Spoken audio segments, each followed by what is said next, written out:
welcome back to Network TV. I'm David Mabey, your host for today. For the past 23 years, the NCW Tech Alliance has been recognizing and celebrating innovation across the region. This season, we're shining a spotlight on some of the incredible innovators of North Central Washington. From the vibrant classrooms of our K-12 schools to the cutting-edge labs of our colleges and the dynamic startups and established technology companies, this region is truly a hub of creativity and innovation. Today, we have two remarkable guests who exemplify this spirit of innovation. First up, please welcome Terry Ward, the founder of Ward Media.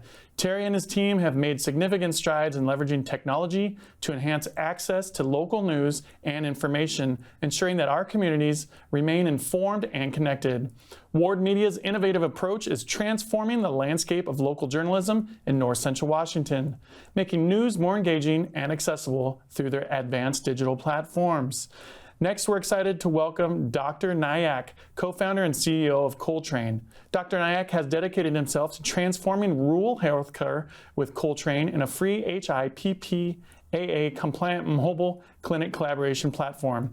With over 1,000 clinics now connected across Washington and Kansas, Coltrane enables seamless communication among healthcare providers, ensuring timely and effective patient care, especially in underserved areas.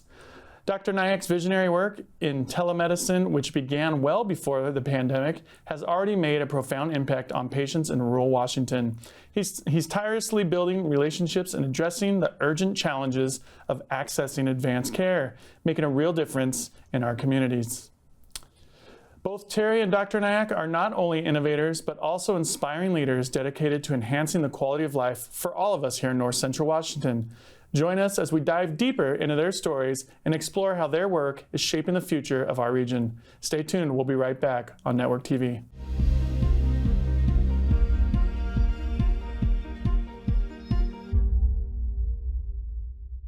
And welcome to Network TV. I want to introduce you to Terry Ward from Ward Media and how Ward Media's innovative approach to journalism is transforming the landscape of our local news in North Central Washington. So Terry, welcome to the show. How are you doing today? I'm good, thank you. I want to know, what's been the strategy to go from a traditional print publication into like a dynamic digital publication?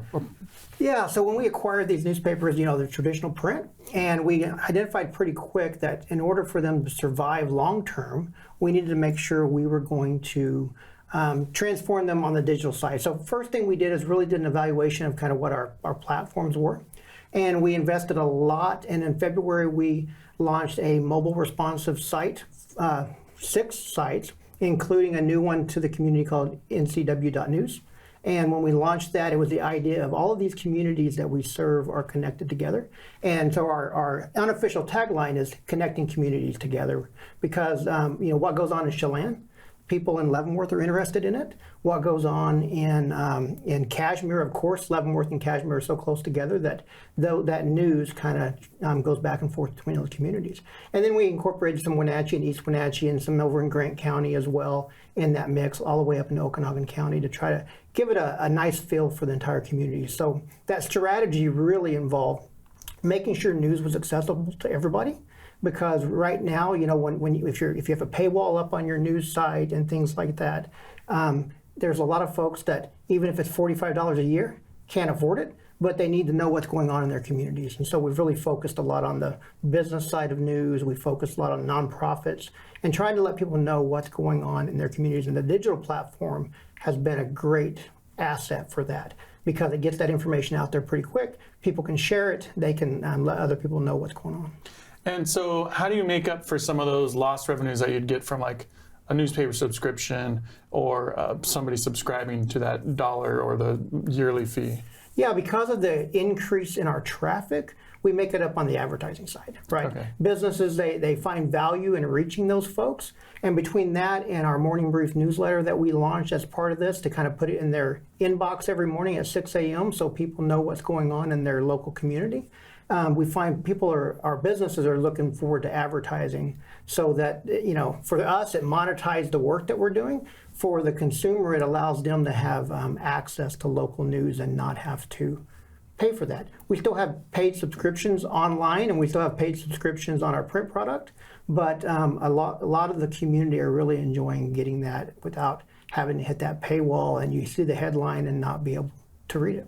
Yeah, I mean, because with the way everything's going today, everything is you need a subscription or you need those add up really fast. So that's good on you for having a way for people to at least get that first entry into your business by free. How do the strategies enhance community access to local news? Well, it removes that barrier of paying, and it allows them, because of the strategy of incorporating everything under one umbrella site, the NCW News site, it allows folks in different communities to really access that news wherever they're at. Allows them to access it on their smartphone. And quite frankly, right now, people talk about the death of print journalism. And, I always think about it in terms of newspapers. How do you define newspapers these days? Is it that print product that you're used to reading in your hands, or is it news in general? And so when I think of newspapers, I think of it as an antiquated term, and it's really a news ecosystem that we're building out. It's allowing us to reach people, and where they're at, no matter what they're doing, they can be sitting at home drinking their coffee, read their morning brief newsletter, and then get access to that news. In fact, more people are probably consuming news generated by newspapers today than at any other time in history. When you think about the smartphones in your pocket, the tablets that you do, your desktop computers, and then the print product on top of that. Right. Wait, that's a newspaper in your pocket. Like, exactly. You don't have to wait for it to be thrown in your mailbox. So what have been some of the biggest challenges that you've faced with going to the digital and focusing more on that? Well, it's the workflow, right? People get used to getting things pretty quick.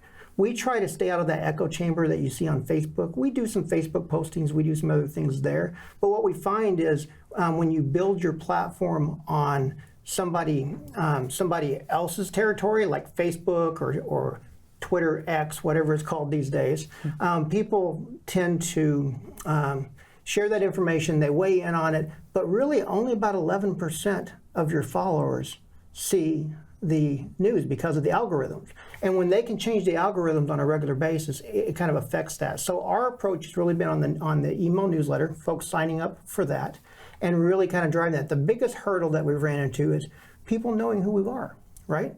They know the Leavenworth Echo, they know the Cashmere Valley Record, Lake Chelan Mirror, the Quad City Herald, the Wenatchee Business Journal, but really getting that ncw.news brand and attach it to Ward Media in the last 13, 14 months has been the biggest hurdle. And then there was some baggage that we had to overcome from people just looking at it as, oh, that was that newspaper that was ran down. And so when we invested in local journalism in this area, we wanted to really make an effort to reinvigorate these papers, make them important to the communities, and we think that based on the feedback we're getting from our readers, we think we've accomplished that. And how did you go about then? Did you retain reporters, or what's your strategy with the reporters? How do you deal with that flow with the 5 different channels? It seems like a lot of work for you to think about. How do you deal with that? Yeah, so when we made the acquisition, they really didn't have many reporters. So the first thing we did was invest in hiring journalists, folks that can do that. But then the sheer amount of press releases, we've actually incorporated artificial intelligence in our workflow. We have a disclaimer on our NCW News site that lets people know that here's how we approach a responsible journalistic integrity with AI. We don't just let AI generate things. We let AI help us formulate those quick hit things. And that allows us to really, I think we punch above our weight. We're a small company. We have a reporter at each of our newspapers. But really, for communities this size, ideally we'd have 3 or 4 reporters. But with the information that comes into the inbox so quickly, we're able to push out a lot of content by removing we're excited to announce those type of things that press releases say. And we have just kind of some AI steps in that process to make that more doable for us. Do you have a specific AI tool you use, or is it just a built-in? Claude AI is real helpful. It tends to be a little cleaner than ChatGPT. In fact, this weekend I'm actually speaking at the Washington Newspaper Publisher Association Conference on AI and how journalists can incorporate it into their workflow. So there's a lot of those type of things, especially data-driven stories. If you're doing a story on a city budget, to be able to pour over all of that and to have data, AI analyze that data for you, and then we fact check it and we make sure that it's all accurate before we actually use it. Otherwise, it would take a reporter 2 or 3 weeks to pour over some of that stuff to really do a good story. Right. Yeah, that's amazing. So what does long-term success look like for Ward Media in North Central Washington? It really comes down to sustainability. all right? We believe that if we had not invested in these papers and tried to breathe new life in them, they probably wouldn't be here today. So when we look at it, it's securing that these communities in North Central Washington has a strong news ecosystem for the next 100 years. These newspapers are over 100 years old. And for us to come in and change that dynamic with the digital technology that we're incorporating and a lot of that has really allowed us to really look forward to the future. So sustainability, it's the community finding value and relevance in the local news and information. And that's really why we focus. We don't chase the ambulance news. We don't chase a lot of the things that some traditional media outlets do. We give that to them and allow them to do that. And what we tend to do is focus on what drives these communities. It's connecting them together. It's the nonprofits that are doing good work that matter to their constituents and the folks that they're serving. It's all of the businesses that are keeping people employed. And so whenever I think about what we do, I sleep well at night because I think about on the journalism side, one, we're reporting information that's relevant. We're holding folks accountable for city council meetings and we're covering all of that, but we're shining a light on the stories that often go untold in these communities. And then on the other side, because of that, of the business news that we publish, as well as the marketing and advertising, both digitally with marketing tactics, as well as on our sites and in our print products, we help keep the economy strong because every time somebody gets results from that advertising, then they're able to keep people employed. They're able to keep those dollars circulating in North Central Washington. And so I think what we do is noble, and I think being able to add technology into that to make it even more relevant. And there's a few things on the horizon that we have in the works that I think the community will really embrace when it comes to some of the technological things that we're doing, but it's a little early until about January to announce those. All right. Well, we look forward to that. Thank you for coming on today. It's a pleasure hearing about Ward Media and how you guys are trying to change the news delivery here in North Central Washington. Thank you. That's going to do it for this part of Network TV. Tune back in here. We'll be right back after this break.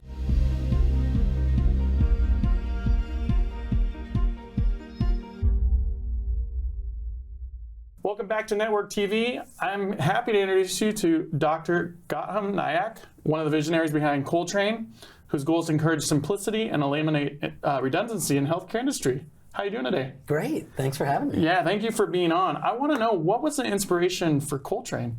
Well, you know, I've been here in Wenatchee for 15 years. I'm a cardiologist here locally. And before I came out to Wenatchee, I was a physician in the Navy for 10 years. And that was just an amazing experience. And I kind of learned that collaboration is our lifeblood as doctors. And as a young new cardiologist, I was deployed to the Middle East and had the opportunity to work with an amazing group of colleagues, all different specialties. And what they taught me was that I was never alone and that together we could really solve a lot of the clinical problems that faced us in this, small tent hospital in the middle of the desert. And it was really, really a great collaborative environment. We learned from one another. And no matter what came into the hospital, we just worked together to solve the problem. And so, when I got out of the Navy and came to Wenatchee, I kind of recognized that a lot of the problems that we encountered in the military were very similar to the problems that face rural America when it comes to healthcare. And so Coltrane kind of embodies a spirit of collaboration, education, teamwork, just kind of working together to do the best for our patients. That's awesome. Quick question. How did you end up in Wenatchee then if you're floating around from the military? Yeah, so one of my good friends actually from the Navy had come out a few years before I did and told me about what an amazing place this is. And he was spot on, and 15 years later, here I am still. So. Well, good for us. Good for Wenatchee. Yeah. How did the experiences in rural healthcare then influence you for the platform's development? Yeah, I think that, when I got here, what I recognize is that the care of a rural patient traverses a large geography, multiple healthcare systems. Everything is very fragmented, it's siloed. There's a lot of turnover with medical providers. There's these different electronic medical records that aren't connected at all. I still use a fax machine and a pager to communicate. And so, it's just really challenging to just simply connect around patient cares, and doctors are on islands. And so as I started to understand this problem, I started to think about, how do we create a way for any clinician in any location or healthcare system to get on and collaborate around patients that we share. And that's really how the idea of Coltrane came about. I think that, the other thing that we've kind of recognized is that all healthcare is local, and local doctors want to connect with their local colleagues, whether they're specialists or other clinicians around their patients. But they want to have kind of the backing of a larger regional network. And Coltrane is really a very local platform that's got a growing number of clinicians that kind of allow us to expand out what we do for our patients here. And so how does that expansion work? Is it word of mouth, or are you out selling Coltrane to providers? How does that work? Yeah, that's a great question. So yeah, right now it's very word of mouth. What's nice is that having been here for 15 years, I can go out and articulate a vision for what I think is really important and impactful as a specialist to take care of patients. And so when I bring this tool to my primary care colleagues, they are ecstatic because now they have a direct way of communicating with specialists. And I can also go to my colleagues, here locally and in Seattle and Spokane and say, look, we all have the same pain points. Why don't we all get on and help each other? And so I'm at that point in my career too, where I'm not too young in my career, but I'm also not too old in my career, where I really feel like I can, go out and say things and really try to make a difference and bring people on. It's been a very humbling process, I'll be honest. I go from doctor to doctor, I go from clinic to clinic, hospital to hospital, and just get people on one at a time. But the network has grown. We've got over 1,200 clinicians on the platform right now between Washington and the state of Kansas, where my co-founder lives. And so, it's really starting to kind of take off. And I think the app works best when we have this network that is readily available and willing to collaborate. And so That's been really the best part of it. Yeah, I imagine it's got to be like a social media platform won't exist if nobody's involved with it. That's right. Yeah, and really to take care of patients, you do need to have, especially as a specialist, you have to have that bidirectional communication with the referring provider, typically a primary care doctor or another hospital doctor. And so you're right, it does take, the more we have, the more powerful the network becomes. What was your aha moment, like you were onto something with Coltrane? Yeah, when we first released Coltrane, it was a very clunky beta. We had gotten an engineer to just kind of put something together to test out, and I'd gotten a couple people in our hospital to use it, an ER doctor and another cardiologist who puts in stents in patients when they're having a heart attack. And the first night we put it out there, a patient, sure enough, showed up with a heart attack to our emergency room. It wasn't very obvious that was what was going on. And the ER doctor saw the patient, sent me the EKG, and it wasn't really clear, but it was, to me, pretty obvious the patient needed to go to the cath lab and get their blocked artery open. So using Coltrane, we got the patient to the cath lab about 15 minutes faster than we would have had we just used, a fax machine and the traditional methods, landlines and things. And for every minute we saved that patient getting their blocked artery open, we reduced their mortality by 1%. So, very early on, really the first week we released the platform, we had pretty good validation that, we can save lives just by, saving some time. Yeah, that's got to feel rewarding to happen that quick. I know a lot of people go through probably a longer process than that, but. Yeah, it was incredible. And I mean, I tell that story only because I think it just exemplifies that if you don't just try, you'll never know. And when you do try, it kind of opens the door to so many other possibilities. Oh, it's amazing. How can Coltrane help patients in North Central Washington have better or easy access to advanced healthcare? Yeah, one of the things that I've seen on the outpatient side is that it takes many months oftentimes to see a specialist here. It's not that easy. And a primary care provider in, say, OMAC that has a patient, in front of them really may need help right away. And so they can send a question to a specialist and kind of get the ball rolling, start getting some tests done, or think about maybe what's going on with the patient in a more broader way. And having that collaboration is really helpful. And so that obviously will help the patient, save time in getting the test done ahead of time before they see the specialist. And I've seen cases where the primary care provider gets the right test through, collaboration and really can get the patient to life-saving care faster. What I have found helpful is that on the, more urgent side, as a cardiologist here, we have a great system, but we can't do everything. We can't do a lot of things actually for our patients. And so I've gotten a number of my colleagues in Seattle and Spokane on the platform, and so I can get my patients to advanced cardiac care a lot faster using Coltrane because they can get looped into the case very quickly.